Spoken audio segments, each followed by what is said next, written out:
O papo de hoje, aqui pelo portal historiadervamate.com.br e pela Rádio do Mate, nessa parceria nossa, é sobre resgate de carbono, da Fundação Solidariedade, no espanhol, Gabriel Dedini, para conversar conosco e falar um pouco. Primeiramente, bem-vindo, buenas, Gabriel. O que é o resgate de carbono para esse começo de conversa nossa aqui?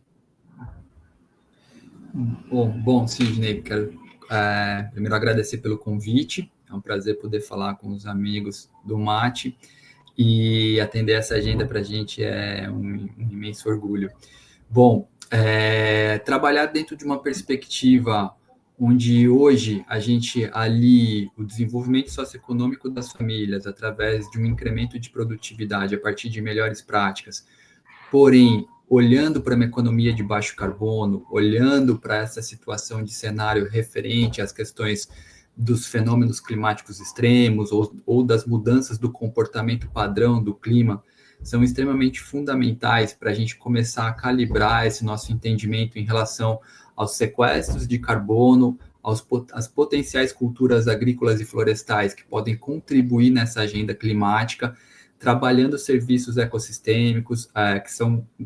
garantidores, né, para a manutenção da vida no planeta.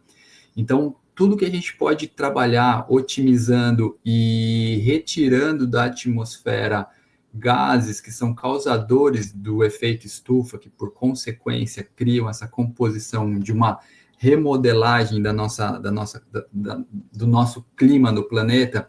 são extremamente fundamentais para que a gente possa ter mais resiliência em relação à nossa perpetuação frente ao né, considerando o enfrentamento a essas mudanças, para que a gente possa, então, produzir com qualidade e assegurar um comportamento padrão médio, que a gente consiga estabelecer estruturas produtivas que possam seguir em frente no seu propósito de contribuir para as cadeias de suprimento. Então, retirar da atmosfera esses gases causadores do efeito estufa, eles são fatores primordiais para que a gente possa criar condições de maior resiliência e maior perseverança em relação a continuar promovendo e construindo o futuro do planeta. Nesse aspecto, a Fundação Solidariedade, ela vem também numa parceria com outro instituto internacional e tem fundos para financiar, e é isso que foi discutido recentemente junto com a Secretaria de Estado, com a Câmara Setorial. Isso, Gabriel? Exatamente. A Solidariedade é uma organização internacional da sociedade civil. A Solidariedade hoje ela está presente em mais de 50 países, com mais de 55 anos de história. Então, é uma organização extremamente robusta e extremamente dinâmica, que vem atuando dentro de uma perspectiva de trabalhar a inclusão, desenvolvimento, a partir de uma economia de baixo carbono. Isso integrado às cadeias de suprimento agrícola, conectadas em diferentes países, porém orientadas pelas mesmas linhas de atuação, trabalhando propósitos, valores, que possam contribuir para o fortalecimento de todas as comunidades rurais, né? Envolvendo, dentro de uma perspectiva de territórios, o contexto da paisagem, onde essa questão da paisagem e da conexão se integra a uma perspectiva do clima. E para realizar esse tipo de trabalho, a Solidariedade conta com uma articulação a nível global que envolve diferentes atores, diferentes parceiros, diferentes investidores, que colocam dentro das suas agendas de sustentabilidade recursos para o desenvolvimento de metas para contribuir para uma agenda daquilo que hoje vem sendo chamado de ESG, né, que é a fusão de uma agenda ambiental, de governança corporativa e de aspecto social, para que a gente possa, então, contribuir com o fortalecimento dessas agendas dentro de uma estrutura de organização privada, porém também contribuindo com um propósito em relação a melhorar os meios de vida de famílias muitas vezes mais marginalizadas ou com pouco acesso dentro de um contexto e um ambiente rural. E nessa composição mais específica, hoje a gente tem um grande parceiro com quem a gente já trabalha em outras origens e em outros países, que é a Livelihoods, que é uma organização também internacional, sediada na França, que investe em projetos de sustentabilidade, olhando para a questão do clima como uma agenda de interesse, uma agenda-alvo. E dentro dessa perspectiva, o que eles vêm buscando é consolidar estruturas de mercados de créditos de carbono, orientados também por uma estrutura do que eles chamam de um carbono social. Então, a ideia não é apenas trabalhar uma perspectiva de desenvolvimento climático, onde eu vou poder acessar um crédito de carbono, onde o produtor é remunerado dentro de diferentes óticas, né, de situações que a gente pode ir detalhando ao longo dessa conversa, porém, que esse investimento que essa organização ele pode contribuir para a transformação de uma região, colocando produtores que muitas vezes estavam desestimulados ou com pouco acesso, ou numa condição, muitas vezes, até mesmo de deixar a atividade ervateira em busca de outras oportunidades relacionadas ao mercado do agronegócio,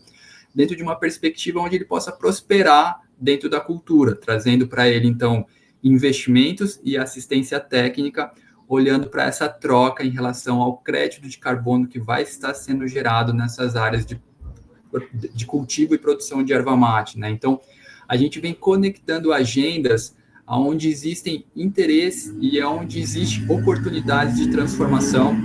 contribuindo para essa meta de desenvolvimento, acima de tudo, socioeconômico das famílias integradas à agricultura familiar. A escolha da erva mate, ela se dá por conta de ser um produto nativo e estar também em meio à floresta, ou então plantado de forma consorciada, a chamada assim agroflorestal. Então tem uma relação com isso, Gabriel? Sem dúvida, sem dúvida. Hoje na Solidariedade eu cuido dos programas de café e erva mate, e há 5 anos a gente vem desenvolvendo esse programa no Sul, trabalhando com ênfase na erva mate, embora hoje a gente tenha algumas atuações integradas a outros cultivos também dentro dessa mesma paisagem, no mesmo território. Porém, a erva mate, ela tem algumas características que criam para ela uma vantagem e despontam ela num cenário muito próspero, quando a gente olha para essa questão de colocar dentro de uma cadeia de suprimento uma cultura com um enorme potencial de contribuir para uma agenda positiva do clima. A Solidariedade, em parceria com outras organizações como Embrapa, Coca-Cola, Leão, Cargill, que também já apoiou muito o projeto, outras organizações que vêm chegando dentro de um arranjo de paisagem como a BASF, esse arranjo que a gente já teve também com outras organizações alemãs, como Martin Bauer, elas vêm aportando recursos para desenvolver esse ecossistema relacionado a construir um arcabouço, criando soluções e oportunidades para a gente combater o enfrentamento dessas mudanças climáticas com soluções baseadas na natureza. E a erva mate, por tudo que a gente já vem estudando ao longo desses 5 anos, em parceria com a Embrapa Floresta, por tudo que a gente já publicou de materiais científicos, técnicos, junto com a Embrapa, destacando, a partir de bases científicas credíveis, o potencial que a erva mate tem em trabalhar um carbono ecossistêmico, funcionando como verdadeiros drenos de carbono da atmosfera, e, ao mesmo tempo, pela composição da arquitetura dos manejos que se fazem dentro do cultivo, com as podas para a realização das colheitas, a erva mate ela acaba funcionando, ela acaba potencializando esse fator de sequestro dela pela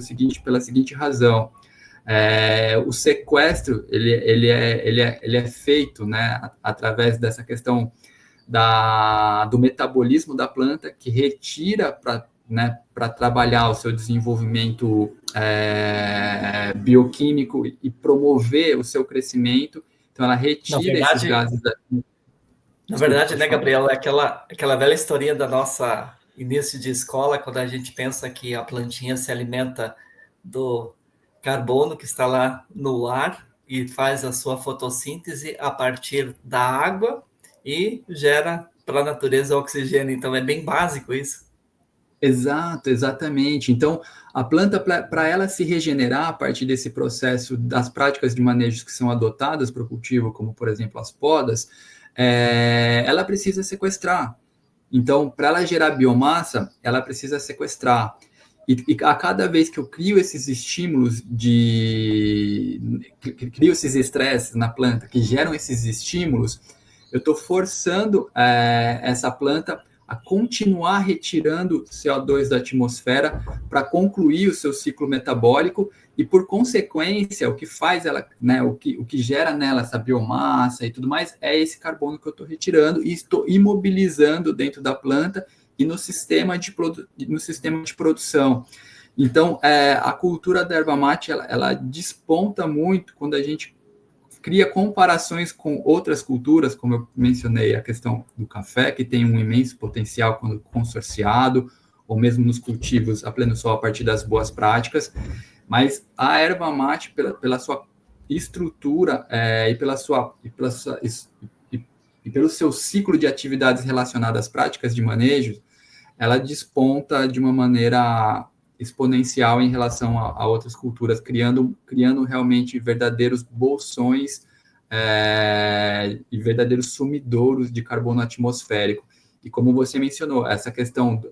da adaptabilidade da planta a sistemas florestais, sombreados, isso potencializa ainda mais toda essa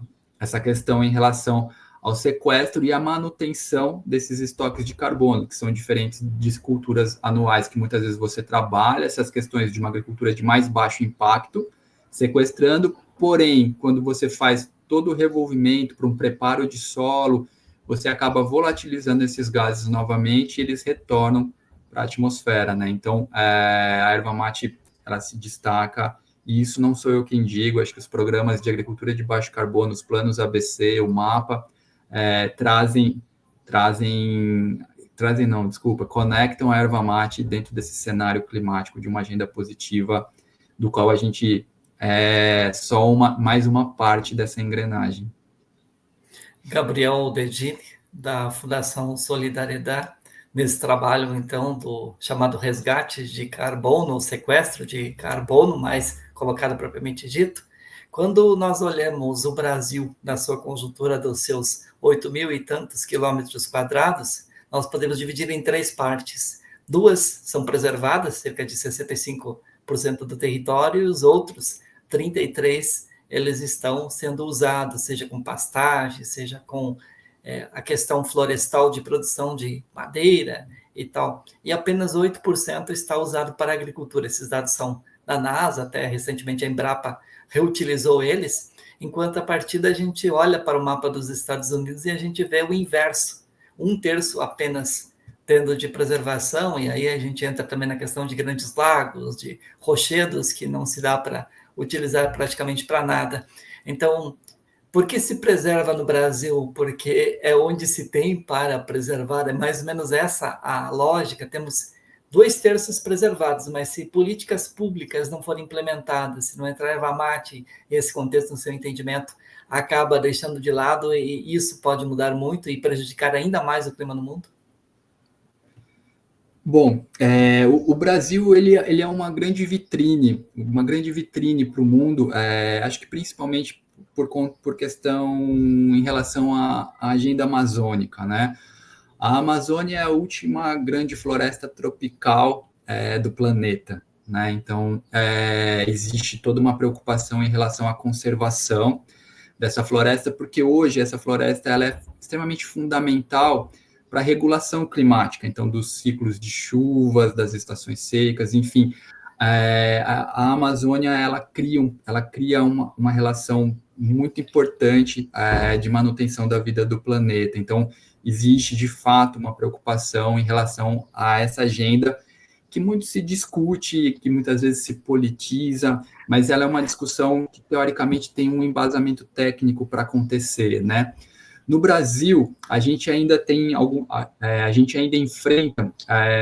algumas questões relacionadas as expansões do que a gente chama das fronteiras agrícolas, né? Então, isso hoje é muito latente na região do Cerrado, numa região relativamente mais recente, que foi recentemente denominada por região do Mato Piba. A Amazônia enfrenta também essa questão de pressão por uso e ocupação do solo. E o que a gente entende é que os impactos relacionados a essa questão da supressão dessas áreas, que são fundamentais para garantir a conservação hídrica e a regulação climática, elas impactam diretamente no agronegócio. Então, toda essa questão em relação aos reflexos de fenômenos climáticos extremos, eles têm impactos, na maioria das vezes, relacionados a prejuízos econômicos ou danos econômicos dentro das áreas de produção agrícola no Brasil. Então, achar um caminho onde a preservação e a conservação dessas áreas pode andar em harmonia com o avanço de toda uma tecnologia de cultivo, produção e o abastecimento de toda uma cadeia agrícola e alimentícia global, é extremamente fundamental para que a gente tenha uma relação de equilíbrio. Uma não é mais importante do que a outra, elas precisam realmente encontrar maneiras harmoniosas de conviver para que a gente possa ter aquilo que a gente precisa garantir ao planeta, né? O Brasil assume muito esse protagonismo em relação a ser um país com uma vocação agrícola, né? E de produzir alimentos de qualidade, com rastreabilidade, com responsabilidade ambiental, mas, acima de tudo, com o volume necessário para atender as cadeias cada vez mais impactadas por essas questões de mudanças no clima. A gente viu recentemente no café, e são situações que, muitas vezes, toda a tecnologia que a gente tem não reverte as situações de prejuízo que a gente acaba sentindo em relação a essas questões dos comportamentos climáticos que a gente vem tendo hoje um pouco fora de padrões. A gente teve 2024, o ano mais quente da história. E isso, por exemplo, trazendo uma analogia para o café, colocou o café dentro de situações de altas históricas de preço, nunca antes praticado, justamente por questões de especulação de mercado em relação à safra do ano que vem, que foi prejudicada nesse ano por uma questão climática. E mesmo quem tem tecnologia para suprir déficits hídricos, por exemplo, muitas vezes não existe hoje tecnologias que supram a necessidade de inversões térmicas, que supra a necessidade de altas taxas de insolação. Então, o que a gente precisa compreender, e aí eu também sou um aprendiz nisso, Sidney, eu não estou aqui para ensinar ninguém, é justamente como a gente pode criar essas situações de garantir uma maior resiliência para os sistemas de produção, ao mesmo tempo que a gente consiga atender com qualidade, com o volume necessário, aquilo que é exigido do Brasil em relação às cadeias de suprimento agrícola. E esse equilíbrio ele é fundamental, porque eles estão extremamente relacionados. A partir do momento que eu crio uma perturbação no ambiente, eu tenho um reflexo climático que vai criar uma perturbação no meu sistema de produção, que muitas vezes todo o investimento que eu possa fazer em tecnologia, em sistemas de irrigação e tudo mais, não suprem ou não resgatam o prejuízo que eu vou ter por conta de 6, 7 meses de seca. Então, essas situações relacionadas a encontrar um equilíbrio é o que a gente vem buscando trabalhar dentro de cenários técnicos, relacionados a práticas de manejo conectadas a uma assistência técnica, baseada na pesquisa, baseada na ciência, para que a gente possa ter não um olhar e uma visão da solidariedade, mas um olhar de toda uma composição de organizações que junto, onde a solidariedade se coloca como parte, possam contribuir para tomadas de decisões cada vez mais assertivas, tecnológicas, mas baseadas também em soluções que possam assegurar a manutenção da vida no planeta. E, infelizmente, isso nos exige esforços e muitas vezes existem também, como que eu posso colocar, deturbações em relação também a esse tipo de entendimento, muitas vezes enviesados dentro de arranjos, infelizmente, políticos, quando a gente deveria estar discutindo situações num contexto muito mais técnico. Nesse aspecto aí, o interessante, no início da nossa conversa aqui, Gabriel Dedini, tu colocaste aí uma situação bastante interessante, que é o trabalho da Fundação Solidariedade junto a pequenas propriedades. É um projeto ligado à área social, então mexe com pequenas propriedades, e nesse aspecto, quando nós falamos de pequenas propriedades, estamos falando de áreas onde o agricultor muitas vezes tem uma área de mata lá, e isso faz parte da sua reserva legal, daquela parte da mata que ele, entre aspas, não pode ocupar. Mas para a erva mate, ela pode ocupar, e nesse aspecto ainda tendo o agregador de renda, fazendo esse resgate. Como que funciona esse resgate na prática? Digamos assim, eu tenho uma área de 1 hectare, para a gente ilustrar aqui, um campo de futebol, 1 hectare, 100 por 100, 10 mil metros quadrados. Desse, 20%, digamos, é uma área de preservação, mas que pode ser sustentável com erva mate. Como que é o pagamento, como que funciona essa prática do dinheiro propriamente dito que chega a essa pessoa lá no final das contas? Legal, Sidney. Esse é um ponto muito bacana. Bom, hoje o mercado de crédito de carbono ele é um mercado que ele vem se estruturando, né? Existem dois arranjos dentro desse cenário. Um é o mercado voluntário e o outro é um mercado regulado. São composições diferentes de estruturas e também bem dinâmicas, porque além dessas duas categorias, a gente também tem aquilo que a gente chama de investimentos, e aí não existe uma tradução ainda, mas eles chamam de investimentos in kind,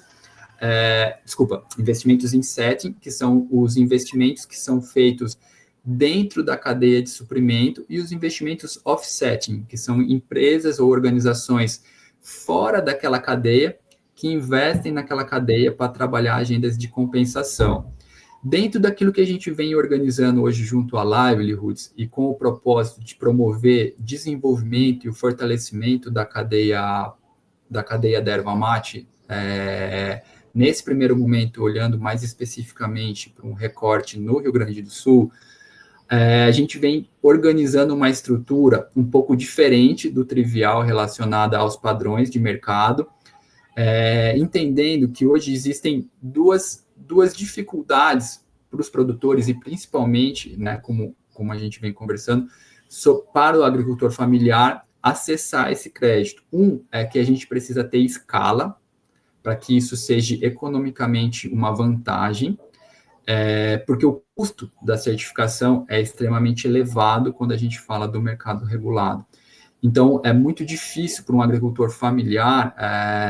num quadrante pequeno de área, conseguir se enquadrar dentro dessa perspectiva do arranjo. Ou mesmo, quando a gente tem uma composição de grupos, esses grupos eles precisam ter estruturas de assistência técnica para, vamos colocar assim, relativizar os riscos, ou seja,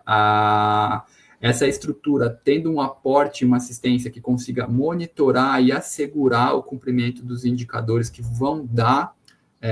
esse retorno econômico relacionado ao crédito, né? Então, não é qualquer tipo de manejo ou qualquer forma de conduzir um ciclo de cultivo que vai me dar, no final, um aspecto de sequestro pelo qual eu posso ser monetizado. Então, o que a Solidariedade, junto com a Livelihoods, vem preparando a partir de um primeiro diagnóstico que tende a acontecer no início de 2025, ele justamente vem num formato diferente, para trabalhar de uma maneira inclusiva. Ou seja, o intuito é a gente analisar um potencial de área que poderia estar sendo trabalhado no estado do Rio Grande do Sul a partir do cultivo da erva mate, ou seja, a implantação de novos sistemas produtivos, para que a gente possa analisar por propriedade quais são os potenciais que essas áreas têm em relação a sequestrar carbono. Com esse olhar, a gente consegue entender, dentro de uma precificação de mercado, quanto aquele produtor poderia estar recebendo de crédito de carbono em relação ao que ele sequestra no sistema de produção que ele estaria disposto a implementar. E esse investimento, que teoricamente no mercado mais convencional, ele é feito a cada ciclo de 5, 10, 15, 20 anos, porque o pagamento é em símbolo do acúmulo em relação a uma linha de base que eu traço e falo, hoje eu tenho nesse sistema de produção X toneladas de carbono, daqui 5 anos eu tenho de 200, eu passo para 250, o pagamento é em cima do acúmulo, em símbolo dos 50. E esses monitoramentos são feitos a cada período, de 5, 10 até 20 anos, para que a gente possa ir gerando uma taxa, vamos chamar aqui, uma taxa de acúmulo, uma gordurinha, para que eu possa estar remunerando de forma mais substancial o produtor, do que se eu medir todo ano e fazer pagamentos fracionados pequenos, porque o custo desse monitoramento pelas certificadoras ele é extremamente caro. Então, ele acaba, se eu for medir todo ano, o custo desse monitoramento, às vezes, é maior do que eu estou gerando de crédito na área. Então, a gente está revendo toda essa estrutura e alocando, a partir do potencial que aquela área tem, recurso para essas propriedades, como investimentos na implantação e na assistência técnica. Então, os produtores recebem antecipadamente, pelo que eles vão gerar ao longo dos 20 anos, num formato de produtos e serviços. Então, tudo aquilo que eles precisariam investir para implantar os sistemas de produção, eles recebem a partir do investimento feito pelo grupo de acionistas, pela composição de organizações que fazem parte da Livelihoods, e o que vai sendo monitorado em relação ao carbono gerado nessas áreas é concedido à Livelihoods para que ela possa depois comercializar esses créditos. Então, o produtor, ele recebe adiantado, ou seja, ele elimina o risco dele, porque todo investimento é feito numa primeira etapa do processo. Então,